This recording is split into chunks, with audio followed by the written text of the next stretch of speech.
During late spring 2020, I noticed a pair of ringed plovers attempting to breed on the beach opposite my house. I began to document their plight, which became an epic tale of nature and survival. I spent hours watching them and filming daily reports, which I didn't share at the time to prevent the birds receiving any extra attention. As the story unfolded before my eyes, I had no idea just how much I'd be affected by these charismatic little birds.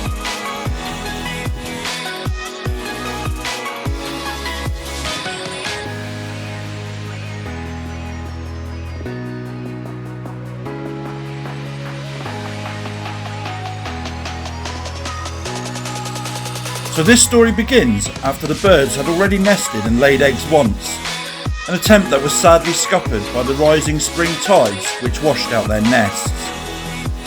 It was great to see they chose to stick around, and surely a lesson had been learnt about nesting above the tide line. The scene was set perfectly for an uplifting success story of a bird that rarely breeds on our island shores, and I'd be there to document it all.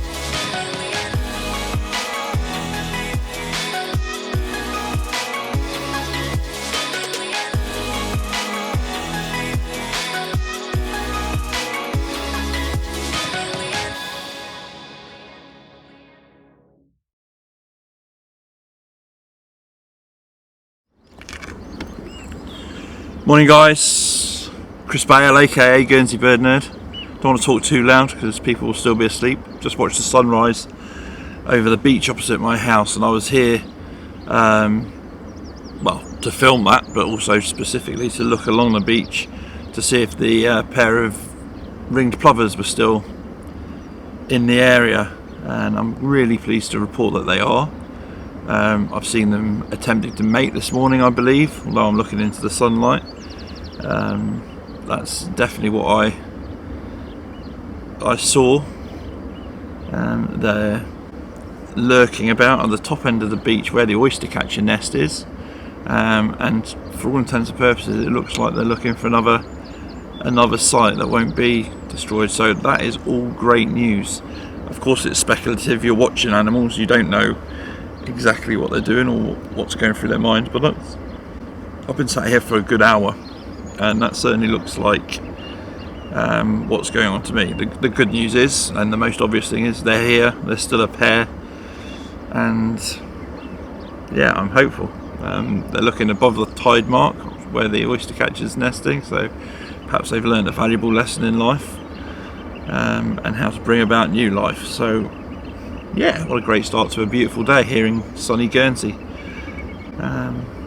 The other thing is where they seem to be concentrating their efforts, there's an outcrop of rocks not that far behind, which should make morning photography absolutely ideal. So I'm not just using my vlogging camera to continue the story, but we'll see about that. That's looking a long time into the future. So yeah, in the meantime, take care folks. It's all good news from Guernsey, and I'm hopeful that I can bring you a success story from a bird that doesn't breed here in the island very often. Anyway, all the best.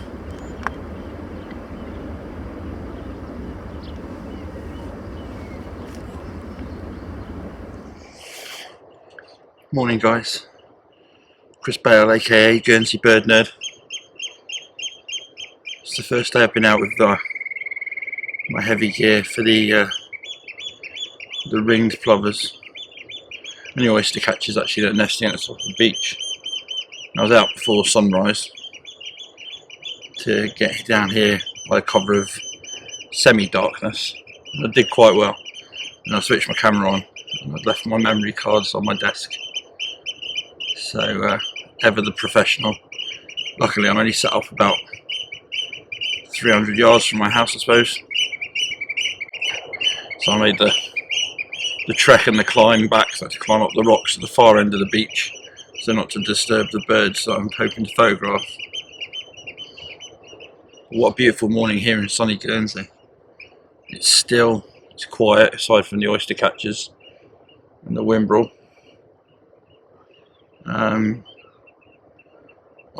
When I came back with the memory cards, the oyster catcher actually moved down the beach from its nest. It's Didn't take long to turn back, and I think it recognises me, to be honest.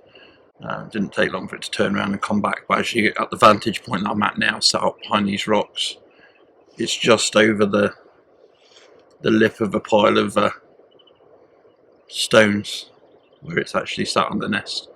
I did take some photos of it in some beautiful light when it was making its way up back on the beach, so, and the light will hopefully be on this part where I've seen the ringed plovers yesterday. Well, the light will be there, hopefully the ringed plovers will be there as well, because it doesn't take long in this circumstance to start getting heat haze on a hot day like this, when you're filming on predominantly rocks that warm up quickly.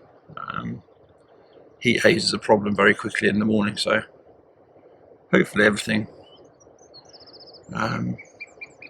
aligns and we get some nice shots. The good thing is, yesterday I watched yesterday morning at sunrise. I filmed the sunrise.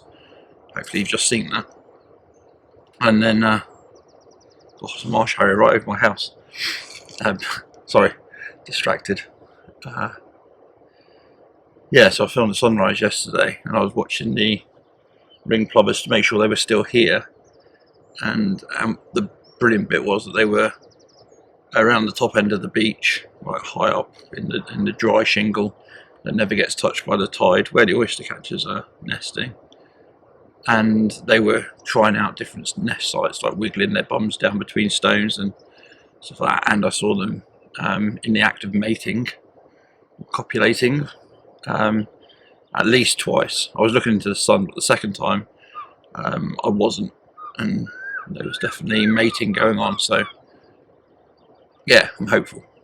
I'm hopeful for a success for them, and hopefully I can document it fairly well without being intrusive. Obviously that's the most important part, is for me to not get in the way in the name of photography. I wouldn't dream of doing it. The nest site that I think they've chosen is actually way over that way towards the steps where I normally film from, but they do like this pile of shingle over here, so I'm set up this way. Obviously the light's behind me, should be some perfect light. Just have to keep my fingers crossed they come down here. If they don't, I'll be delighted, and if they concentrate their efforts over there on the nest site, I couldn't be happier. So photo's always a bonus, but if I'm going to have an opportunity, this morning is perfect, so wish me luck, and hopefully I'll have some stuff to bring here. I shouldn't film too much. I filmed a little bit of the oyster catcher when it was standing still, but I've got my camera resting on a beanbag on top of a rock, and I'm hidden down behind the rock, so there won't be too much lateral movement. I didn't bring my bins down to keep my the weight at a limit, but I think I've just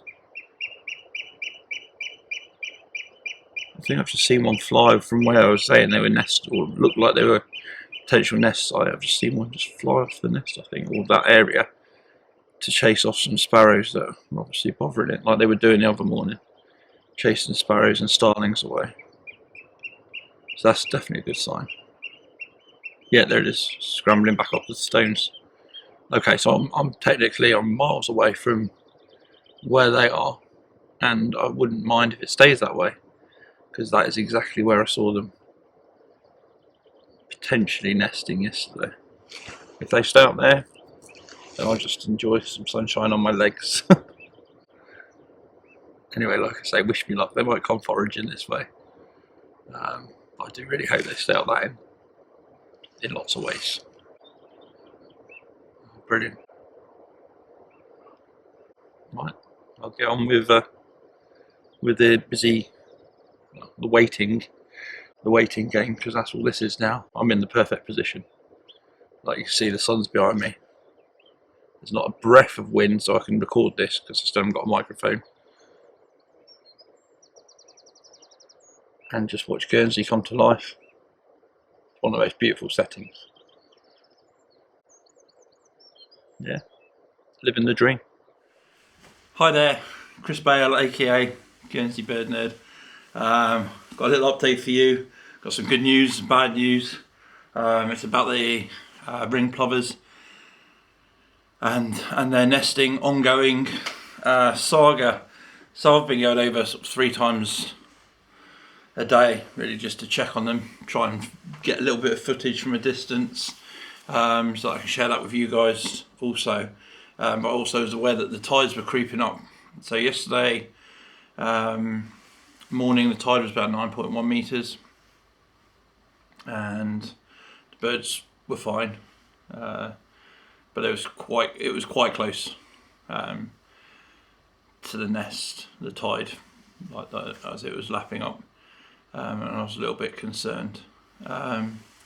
Yesterday evening the tide was probably about another 20 centimeters higher, so it was literally right on the nest, matter of a foot away, which was a concern. I was watching because of the heightened winds as well. There were quite big waves that were quite unpredictable, but for all intents and purposes the nest survived over the high tide, and it had just started to drop. I was concerned, and I did go and I did move the eggs about a foot further away when I was watching, which was fine. But as soon as the tide started to subside, I thought, because the actual original nest was still intact, I'd do best to put the eggs back. So I went back, put the 4 eggs back in the nest, and I went back to my camera again, which was quite a distance away, but I wanted to be fairly close so that I could act if there was panic. And as I sat back down, two waves, but the first wave came in and wiped the nest out, dragged the eggs out of the nest and down the beach a bit. I quick got up, ran back, picked up the eggs, dried them off, and put them back in where I'd moved them to previously. One of the eggs didn't make it, so there was only 3 left, and one of them broke, which was an absolute shame. Took me by surprise, and if I'd left them there another 10 minutes, they would all been intact. So I was a little bit gutted. In fact, I was really devastated, to be fair. Then I had an appointment, so I had to leave the beach then. I was already late. So I left the eggs where they were in the hope that the birds would come find them. And then this morning, now, well, I've been out there twice. First thing this morning, I was delighted to go down. I couldn't see either of the birds initially, so I went down and I just felt the temperature of the eggs, and they were actually warm, so they had found them, which filled me with optimism. I watched for a while from a distance, and one of the birds came back to the new sort of site. For a while, it didn't really sit on the eggs though. It chased off a starling. It was obviously aware they were there, but didn't sit on them. And then both birds roosted further up the beach, quite some way away. And I thought, well, maybe they've lost interest. And obviously I kept an eye on the tide, which was incredibly close again, because it was the same height as last night's tide to the nest, but there was no threat there. So I sat it out, and eventually the male came down, and this was after the tide had subsided, and sat back on the eggs. So that's where we're at. There's 3 eggs. Hopefully they survived the cold, the impact of the water. Like I said, they weren't in the water long. They were just dragged away from the actual nest itself. And I quickly dried them, and so hopefully they've survived that. I don't know. I don't know how long a shorebird's eggs will survive. When they were roosting this morning, it was probably close to an hour. I would have said that there wasn't a bird on the nest. Again, I'm no expert, so hopefully that's not too long for them to be away, because it is quite cold this morning. The wind's quite cold. And then tonight's tide, the prospect is, or the predicted tide is another 10 centimetres higher than this morning's and last night's tide. So the nest might again be vulnerable to waves, freak waves, and at the height and tide. Like I say, there's quite big waves coming up the beach because of the weather and the wind. So I might need to relocate it again. What I'm thinking of doing is actually using a colander, because I'll try and show examples using video, but the further you got the beach, the bigger the stones become, and the shingle at the top is actually quite big stones, which is probably too big for them to nest between, because they like that little sandy pit that they make to put their eggs in. So there's no real sand. So I was thinking if I took something like a colander, filled it with stones and then the sand, and then that really sort of like the broken shell kind of sand that they nest in as a top layer, then I could put that in amongst the bigger stones and set it down, sink it down, and they could use that as a nest site possibly. I think it's quite a good idea, and obviously if it's in a colander, any water, rainwater and things like that can drain away. It's got to be worth a try, I think. I don't know. We'll see. These little birds have really got to me, to be fair. I really want to see them succeed, because like I said, they don't breed in Guernsey often, and if that little beach across the road could be good for that pair, then maybe next year, maybe we could have 10 or 20 colanders at the top of the beach dotted round with ideal little nests, so it's readily made, and we might see some more success. So that's my plan. Let's pause that there for a second. This is the exact moment I decided to intervene and to relocate the nest on the low tide away from the pressure and stress that the high tides were bringing. This would allow the birds plenty of time to find the relocated eggs. I also decided to put a small camera at the colander nest site to see if I could obtain any intimate footage. What happened next was truly staggering. The next couple of minutes footage is in real time. Let's see if we can get through these tides. Again, hopefully the eggs have survived, because otherwise I'll spend the next 3 or 4 weeks out on eggs that aren't going to hatch, which would be tragic. And then you get into the realms of trying to find a balance with intervention and nature and learning, and there's always that. Obviously I'm quite an emotional guy, quite attached, so I want to do everything I can, but then if those eggs aren't going to survive, is it better to take the eggs away and then have them try and breed again, which would be the 3rd attempt, but they seem to learn every time that they've got a bit further up the beach. I don't know, it's a tricky one, isn't it? Man's intervention with nature. And then obviously I don't want to be causing too much disturbance down there, because there's an oyster catcher pair that are breeding and seem to be doing quite well, and they've been on the same nest for a long time, so I'm expecting there to be oyster catcher chicks in the next week, I would have thought. Obviously I don't want to cause them any undue disturbance, so it's a balancing act, isn't it, about what you can and can't do, what you should and shouldn't do. There's all that penguin footage. Remember, I think it was the BBC were filming the penguins that were trapped in a sort of a chasm, and whether they should film their demise or whether they should carve in some steps so they could escape. What do you do in that circumstance? Nature is cruel. It is survival of the fittest. It is, all of those things. But to watch it happen and not intervene is quite. I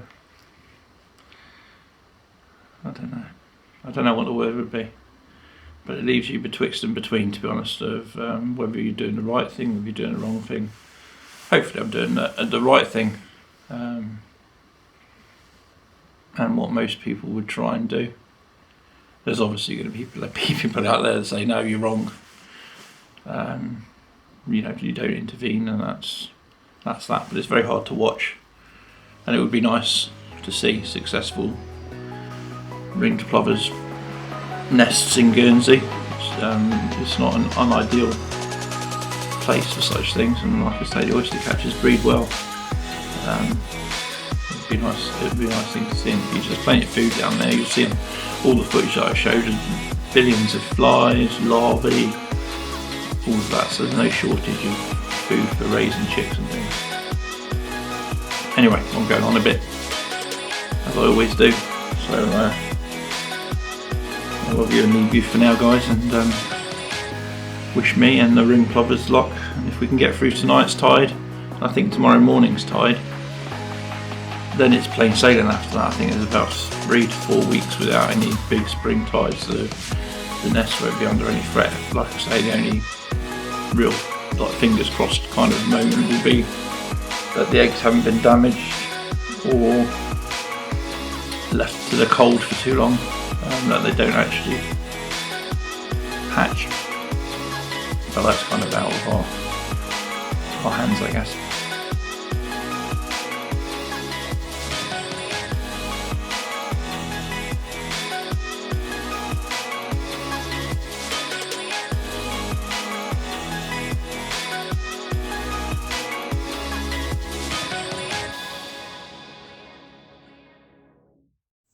I wasn't wrong. Out of our hands indeed. Having watched the male find the nest so quickly, as if he was watching me and knew now that I was trying to help, I sat at my viewing point with a tear in my eye, celebrating what might have been save of the century. However, an unforeseen twist was sent to bring me down, and boy did I come down with a bump. Within 20 minutes, 2 dogs and their owner appeared on the beach, not a usual sight on this stretch. I actually knew the owner, and the dogs were obedient to her call, so this is not an anti-dog video, but sadly this was the end of the adventure.